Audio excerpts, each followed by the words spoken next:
அவர் சிலுவையில் சட்டங்களை மாற்றினால் நமக்கு எல்லாருக்கும் ரட்சிப்பு வருகிறது.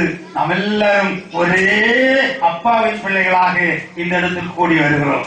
அல்லேலூயா, அல்லேலூயா. அதற்காக நான் கர்த்தரை ஸ்தோத்திரிக்கிறேன். இது தேவனுடைய அதாவது அவருடைய அனாதி பிளான். நாம் எல்லாரும் இந்த இடத்தில் வர வேண்டும். நாம் எல்லாரும் கர்த்தரை தொழுது கொள்ள வேண்டும். நாம் எல்லாரும் கர்த்தரை ஆராதிக்க வேண்டும். அவரை தொழுது கொண்டு அவர் நாமத்தில் இருக்கிற ஆசீர்வாதங்களை நாம் பெற்றுக் கொள்ள வேண்டும். இது தேவனுடைய அனாதி தீர்மானமாக இருக்கிறது. அல்லேலூயா, அல்லேலூயா. ஏராளம் தீர்க்க தரிசன வசனங்கள் இருக்கிறது. இங்க வந்தவர் தேவன் தானா?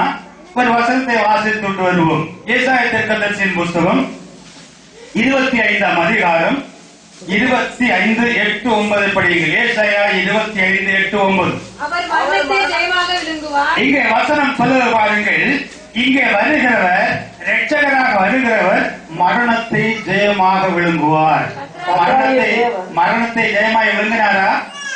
சிலுவையில் வெற்றி சிறந்தாரா? என் தேவன் மரணத்தை ஜெயமாய் விழுங்குவார். கர்த்தராகிய தேவன் எல்லா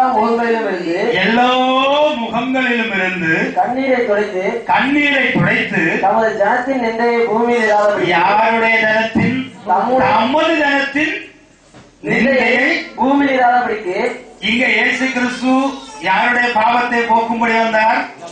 தமது ஜனத்தை ரட்சிக்கும்படி, தமது ஜனத்தின் பாவத்தை போக்கும்படி. இங்க என்ன எழுதியிருக்கிறது? தமது ஜனத்தின் நிந்தையை பூமியில் இராதபடிக்கு முற்றிலும் நீக்கி விடுவார். முற்றிலும் நீக்கி விடுவார். கர்த்தரே இதை சொன்னார். கர்த்தரே இதை சொன்னார். அக்காலத்திலே அவர் இரட்சகராக தோன்றும் காலத்திலே இந்த உலகத்தில் மனிதனாக தோன்றி இரட்சகராக தோன்றி நம்முடைய கண்ணீரெல்லாம் துடைக்கும் காலத்திலே, நம்முடைய கவலைகளை மாற்றும் காலத்திலே, நமக்கு தேவராஜ்யத்திற்கு வழியை காட்டும் காலத்திலே, அக்காலத்திலே இவரே நம்முடைய தேவன். வாசிங்க. இந்த இரட்சகராக வந்த கர்த்தருக்காக காத்திருந்தோம். இந்த நம்மை இன்று கர்த்தராகி கிறிஸ்து என்று இரட்சகர் தாவீது பிறந்திருக்கிறார் வாசித்தோமே. இவர் நம்மை ரட்சிப்பார். இவரே கர்த்தர், இவரே கர்த்தர். இவருக்காக காத்திருந்தோம். இவருடைய ரட்சிப்பினால் கழிகூர்ந்து மகிழ்வோம் என்று சொல்லப்படும். அல்லேலூயா, அல்லேலூயா. அங்கே தீர்க்க தரிசனமாக ஏசாயா தீர்க்க தரிசியை கொண்டு எழுதி வைத்திருக்கிறார். அக்காலத்திலே இவரே நம்முடைய தேவன், இவரே நம்முடைய குமாரன் அப்படின்னு எழுதியிருக்கா? இவரே நம்முடைய தேவன் எழுதியிருக்கா? இல்ல இவரே நம்முடைய குமாரன் அப்படின்னு எழுதியிருக்கா? இவரே நம்முடைய தேவன், இவரே கர்த்தர், இவர் நம்மை ரட்சிப்பார். அப்படியானால் இங்க வந்தவர் யார்? இங்கே குமாரனாக மனிதனாக வந்தவர் யார்? தேவன். அவர்தான் கர்த்தர். பவுலப்போல் சொல்லும் போது சொல்லுகிறார், நாங்கள் எங்களை பிரசங்கியாமல் கிறிஸ்து இயேசுவை கர்த்தர் என்று பிரசங்கிக்கிறோம். 2 கொரிந்தியர் 4:5. அப்படியானால் இவரே நம்முடைய கர்த்தர், இவரே நம்முடைய தேவன். தேவன் தான் மனிதனாக வந்தார். தண்டான் நபர் அல்ல, தண்டான் தேவன் அல்ல. அக்காலத்தில் இவரே நம்முடைய தேவன், இவரே நம்முடைய கர்த்தர். இங்கே வந்தவர் யார்? தேவன் தான் மனிதனாக வந்திருக்கிறார்.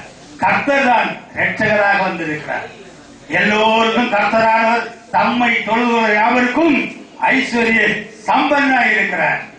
அல்லேலூயா, அல்லேலூயா. இந்த அறிவு நமக்கு உண்டாக வேண்டும். இங்கு வந்தது என்னை பெற்ற, என்னை போல் அவருடைய சாயல் ரூபத்தில் என்னை உண்டாக்கினார். என்னை போலதான் இயேசப்பாவும் இருந்தார். அப்படினால் என்னை உண்டாக்குற தேவன் தான் என்னை போல மனிதனாக வந்தார்.